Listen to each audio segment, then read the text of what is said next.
Government is vigilant enough to protect the interests of the domestic manufacturing, defense manufacturing sector with regards to the 100% FDI in defense. That's the word coming in from Defense Minister Manohar Parrikar. And speaking exclusively to CNBC-TV18's Shireen Bhan, Parrikar also said that listing of Hindustan Aeronautics is not the only solution to increase domestic defense production.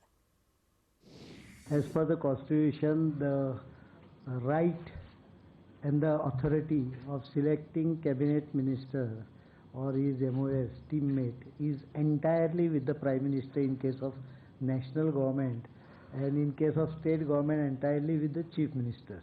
As a Chief Minister, I never liked someone telling me to induct or not to induct. So I won't comment, because what I didn't like, I think should be equally respected about others. Okay, so we'll have to wait to see what the I don't know even if the cabinet is going to be reshuffled or... That was what I was asking you. Will it be an expansion or a reshuffle, sir? I'm seeing it on the TV. All right, so let me ask you then about the big ticket change, and you talked about that in your speech, as far as 100% FDI into the defense sector. Now, it was allowed on a case-by-case basis earlier as well, on the back of a caveat, which was the transfer of technology. Under the current regime, you've decided to do away with the transfer of technology clause and opened up the sector in a sense, or at least the conditionalities have been removed.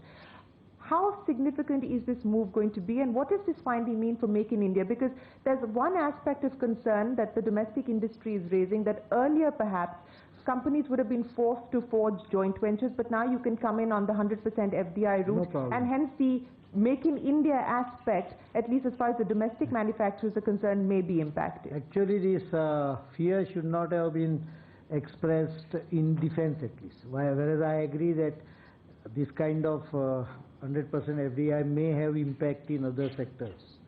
Defense sector is regulated by the Defense Department.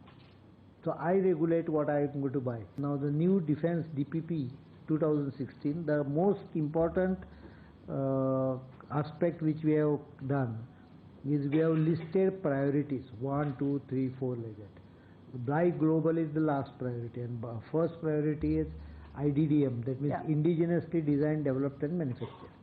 Now these 4 words, IDDM, prevents any 100% FDI being the first priority. They can become a second priority, that is buy Indian. And there too, if they have at least 40% indigenous content. Therefore, if a foreign FDI comes, even with the hope of to get himself covered under buy Indian, I don't lose, because I get 40% indigenous development, which he cannot do himself everything. It will go to the Indian industry. It is a proud moment for all of us here in India that the Tejas has now been inducted into the Indian Air Force. But I think no one can deny the challenges that we've actually seen along the road, and it's been an over 2-decade-long journey to actually get the Tejas inducted into the Indian Air Force. What can we now expect from a perspective of maybe shaking things up at organizations like Hindustan Aeronautics? Will, for instance, the possibility of a listing of HAL, which has been considered and on the table for several years now, be a reality? Will that help, in that sense, change things around at organizations like HAL? And how do you replicate, for instance, the success that ISRO has had at other organizations like HAL? Listing HAL may not be the solution alone. It's management which is a problem. And one way, we totally block government PSUs from taking decisions. When private sector is under stress, the defense PSUs have in last 2 years improved their turnover by 19%.